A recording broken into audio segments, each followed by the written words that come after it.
حبايب قلبي، قبل ما نبدي اتمنى تخلي لي لايك وتعليق حلو مثله. ليش؟ لان حتى المهتم بهذه المسلسله يشوف الفيديو ويعرف ان شاء الله. وبنفس الوقت يعني حتى الناس لا تظل تضحك عليهم هالبيجات بصراحه، اذا حاب ومهتم طبعا. الو حبايبي، شلونكم؟ شو اخباركم؟ ان شاء الله بخير. اليوم راح اقدم لكم حلقه بخصوص مسلسل الدرس الاول. هواي منكم يقولوا لي صار على مسلسل الدرس الاول، الجزء الثاني شو وقت يبدي؟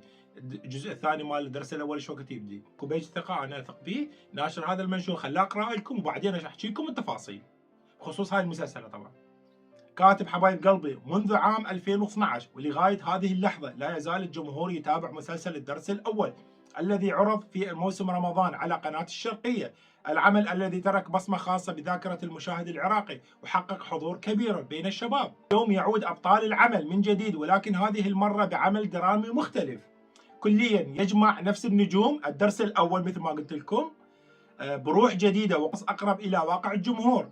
العمل القادم سيحمل احداثا مؤثره ورسائل مهمه موجهه الى الشباب، مع التركيز على قضايا اجتماعيه حقيقيه وابرزها الابتعاد عن المخدرات ومعالجه بعض السلبيات المنتشره في المواقع التواصل الاجتماعي. كما سيقدم العمل صورة جميلة عن العراق وثقافة الشاب العراقي سواء كان شابا أو شابة، من خلال طرح التنوع الثقافي والعادات الجميلة التي يمتلكها المجتمع العراقي، إضافة إلى وجود قصص حب مميزة وأجواء أكشن وحوارات قريبة من الناس، مع منح كل ممثل كاركتر وشخصية خاصة به داخل الأحداث.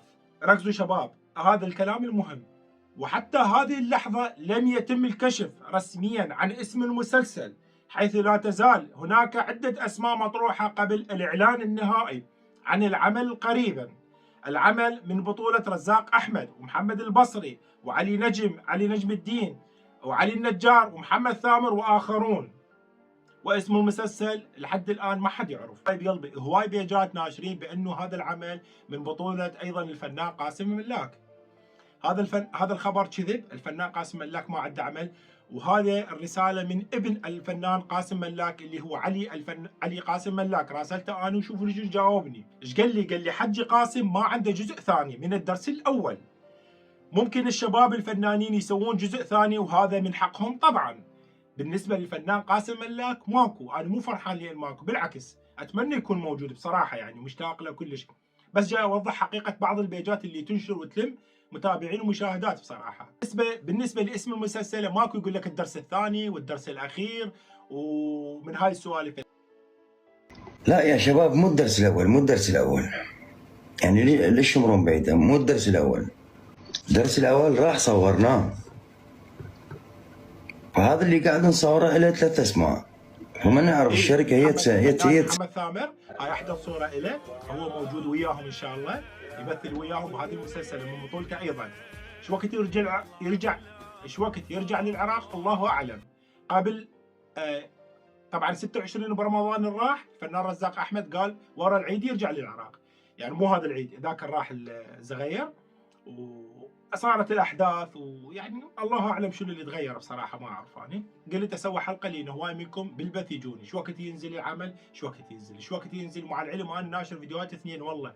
حتى البعض مل قال شلبت بيها لين جابت لك مشاهدات. لا والله، بس الناس تحب هذا المسلسل، الناس تحب يعني بصراحه المسلسل هي حلوه صح، بس ما توقعت لها هيك جمهور بصراحه يعني. فلذلك الناس مهتمه حبايب قلبي بالاخبار، الفنانين اللي مثلوا هذا المسلسل الدرس الاول، ومهتمين اذا اكو جزء ثاني بخصوص هذه المسلسل نفسها يعني. لحد الان ماكو جزء ثاني بهذا المسلسل، لا حبايب قلبي، جزء واحد هي بس. وبالنسبه للفنان قاسم ملاك ما يمثل وياهم بهذه المسلسله، مثل ما قلت لكم بعض البيجات تنشر كذب يعني. اما الفنان محمد ثامر هو موجود وياهم مثل ما قلت لكم، هاي صورته. ومثل ما قال لي الفنان رزاق احمد عن قريب يرجع للعراق، ايش وقت الله اعلم بعد. بالنسبه لاسم المسلسل لحد الان ماكو اي خبر عن المسلسل، لحد هاي اللحظه ماكو اي خبر عن اسم المسلسل. العفو، اسم المسلسل العفو ما اعرف شنو، لحد الان ما حد مختاره. اكو عمل يشتغلون به بعد ما اعرف بصراحه. حبايب قلبي هذا كل اللي اعرفه اني بصراحه، ما اقدر اكذب عليكم واقول لكم ترقب واقدر اسويها 10 اجزاء بصراحه. الها شهره والها متابعه هذه المسلسله كارثه بصراحه، اقدر استغل هذا الشيء. بس اني من النوع اللي عودتكم احكي اي شيء صدق، ما احب هاي الترندات السخيفه والكذب واسوي اجزاء ومن هاي السوالف، صراحه ما احب هذا الشيء. يعني مثل ما عرفتوني انتم انا على طبيعتي واضح. على طبيعتي واضح وياكم. ها اكو عمل ان شاء الله عن قريب، بس ايش وقت الله اعلم.